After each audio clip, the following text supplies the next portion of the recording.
Joshua Landis, Director of the Center for Middle East Studies at Oklahoma University. Welcome to Al-Arabiya, sir. Talal, it's always a pleasure being with you. Thank you for inviting me back. Thank you, Professor Landis. I would like to shed light on Turkish President Erdogan policies in the region and in the world as a whole during this interview. And let's start with the United States. The U.S. State Department has warned on Wednesday that Turkey is still seeking to buy the Russian S-400 air defense system and conducting tests on these missiles.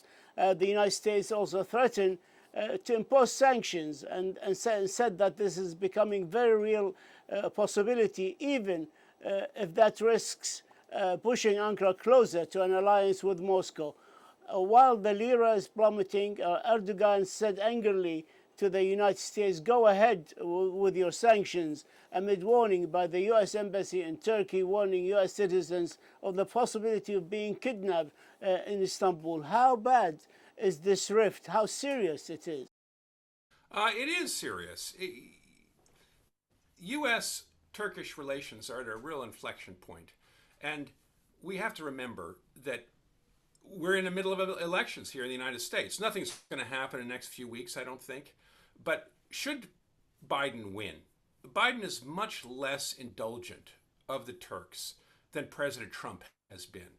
And we may see a real tightening of relations with the United States. Many of his advisors have expressed deep criticism of the growing autocracy in Turkey, of Erdogan's rather rash foreign policy, which used to be, of course, zero conflict with neighbors, and now it seems to be a sort of maximum conflict with neighbors.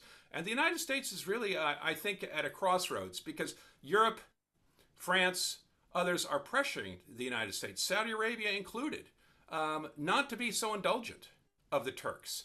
And it's going to be on Biden's plate, and it's going to come up very quickly. How is he going to deal with the Turks? And we have to remember that Biden has been quite critical of the Turks in the past, both in their relationship to Syria, and he blames the Turks to a large degree for allowing so many jihadists into Syria, which he said in a talk at Harvard, which he had to apologize for.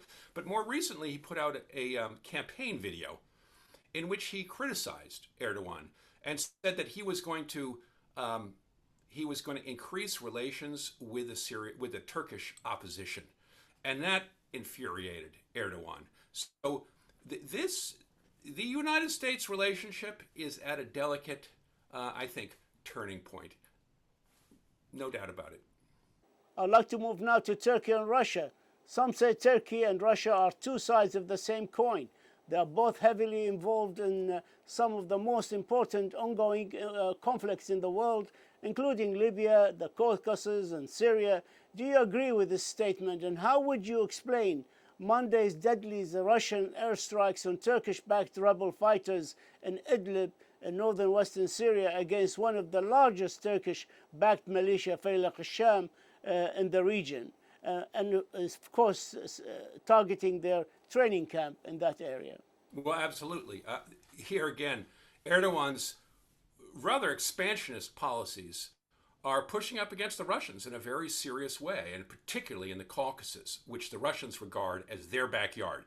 And the way Erdogan has jumped in so resolutely on the side of the Azerbaijanis and really stepped on Russia's toes. I think this caused the real ire in Russia, and that's the reason for this latest strike on AL-HAJ, right just a few miles from the Turkish border, killing, we believe, around 70 of their fighters. This was a major strike, and it's a sign. These AL-HAJ fighters are the ones who are being sent to Libya and the ones who are being sent to the Caucasus to fight. So Russia is sending a real signal. Now,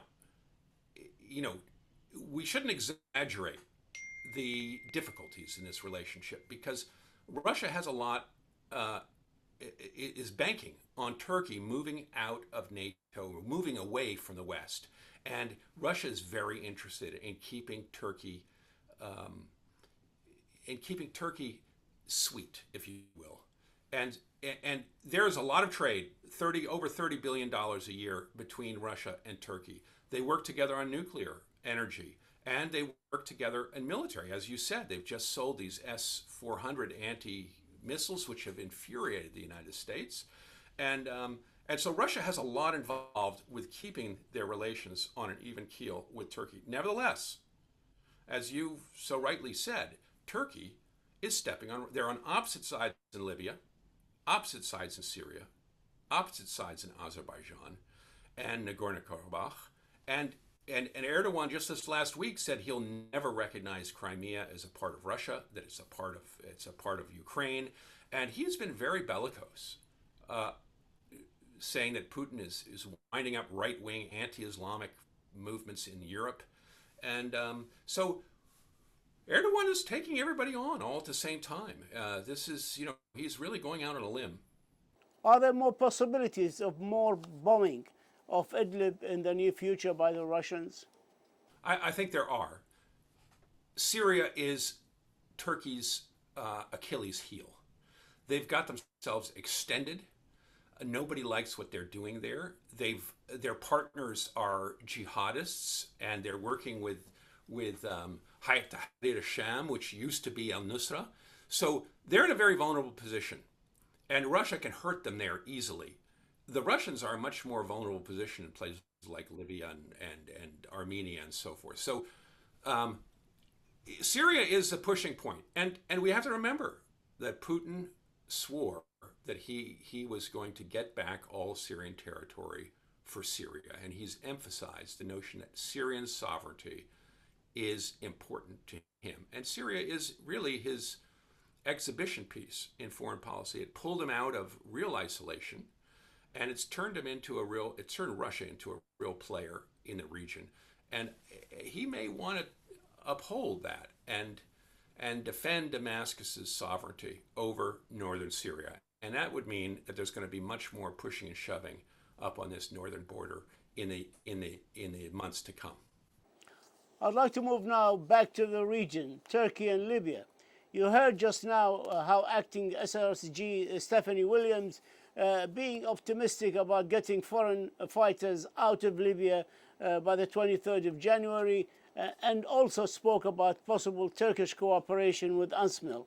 As an expert in our region, heading one of the most prestigious centers for Middle East studies in the USA, how do you rate the chances of Turkey lifting its hands of Libya and contributing to the departure of foreign fighters and mercenaries? Well, the signs are not auspicious. First of all, Erdogan he's in a very aggressive mood. Secondly, there are lots of mercenaries, and to see them being pulled out by January, the date given, is highly unlikely. Both sides have been pushing and pulling. Then, if we want to look at the optimistic side, one could say, well, these two forces, and in fact, there's a lot more than two forces, there's a lot of militias on the ground, but have come to a herding truce, and that's what most of these peacemakers talk about, as having a herding truce. There was just a big push by the Tripoli government to push back against Haftar. This hurt him a lot, and perhaps the two sides have gone back and forth enough times that they realize neither one is going to win. That's the optimistic side. But the pessimistic side says there's lots of division amongst the Libyans. The leader of the Tripoli government is talking about stepping down in the near future. That doesn't promise well. And it's hard to believe that by January, all these militia forces are going to be moved out. When there's so much oil at stake, we've seen France and Italy struggling over who's going to be dominant in Libya. We've seen the Gulf against Turkey, and now Russia and the United States are so it is. Libya looks like the classic sort of Lebanon of the 1980s, a playground for all the forces that seem to be conspiring to pull it apart. We all heard the recent statements between Macron and Erdogan, and that will lead me to ask you, really, how dangerous is this dispute over territorial water with Greece, Cyprus, and France? I think it's quite dangerous. I don't foresee a shooting war, but the ambitions are very important because France has always seen itself as the captain of the Mediterranean Sea. And France has, in numerous times, ever since Napoleon, crossed Italy and went into Cairo, conquering Egypt, and then marching up through Palestine, thinking that he would be the new Alexander. France has seen itself as the leader of the Mediterranean, the decider in the Mediterranean. And here's Erdogan saying, no, you're not, at least not in the Eastern Mediterranean. And he's built up his navy, which is very strong. He has moved into Libya, and he's drawn lines between Anatolia and Libya, saying these are the new spheres of influence for oil, for gas, for water rights. And these go right through Cyprus, and they're infuriating both the French and the Greeks. And it opens up World War I all over again because Turkey lost all the islands, some of them, just in spitting distance from the shore of Anatolia, to the Greeks, who were favored by the Allies at the end of World War I when Turkey was on its knees. And Turkey has never forgotten that. They want those islands back, and they've been very aggressive. And this may be the moment when Erdogan begins to feel that his legacy will depend on reasserting Turkish control over some of that sphere of influence that's gone to Greece for the last 100 years. Will Turkey go after the Greek islands? It considers Turkish territories according to their history. Much depends, I think, on how much Europe pushes back. And Erdogan is probing. He's seeing where are the weak spots in the Caucasus, in Syria, in the Eastern Mediterranean. He's finding out where can Turkey reassert its influence that it had in the 19th century, that it had under the Ottoman Empire, because the world is we're in a new moment here. The bipolar East-West Cold War world no longer exists. America is in rapid economic decline. Even though its army is still fiercely strong, it won't be able to pay for this kind of hegemony for much longer. And everybody, Russia, Turkey, India, China, and the Europeans are all beginning to feel, what is a multipolar world going to look like? And who's going to get what sphere of influence? And Erdogan is clearly very keenly aware of this. And he has mentioned in the past that this is a time for boldness, a time for heroes. This is a time for action. Our borders with Syria could change, with Iraq could change. And he clearly believes that Turkey is at an inflection moment where it's going to establish new sphere of influence for the next multiple decades. How worried is Turkey about NATO? Or Erdogan just doesn't care? Because the relation is worsening to a great deal between Erdogan and his allies in NATO. He said this week that President Macron needs mental treatment and asked his people to boycott all French products. Very, very true. And it's brought up this whole question of what is the use of NATO. And if Greece and Turkey come to blows, this is going to put all of NATO in a very embarrassing position. And of course, we can see powers like Russia who've got smiling like a Cheshire cat. They're hoping and praying that NATO will fall apart because, of course, Russia has accused NATO of pushing right up against its borders. And the Europeans have been talking about building their own army and a European army. They're very upset with the United States and what Trump has done to them. Not sanctions, but a trade war that's looming. So NATO is very much caught in betwixt and between. And as our eras change from the Cold War, where NATO was really the central piece of this containment architecture to keep Russia contained, it hasn't really been reconceived. We don't know what's coming up in this new world of multipolar competition. Turkey was trying for some time now to form a united front with Iran. But even with Iran, they are having great problems over the Nagorno-Karabakh dispute. How do you see the Iranian-Turkish relationship developing?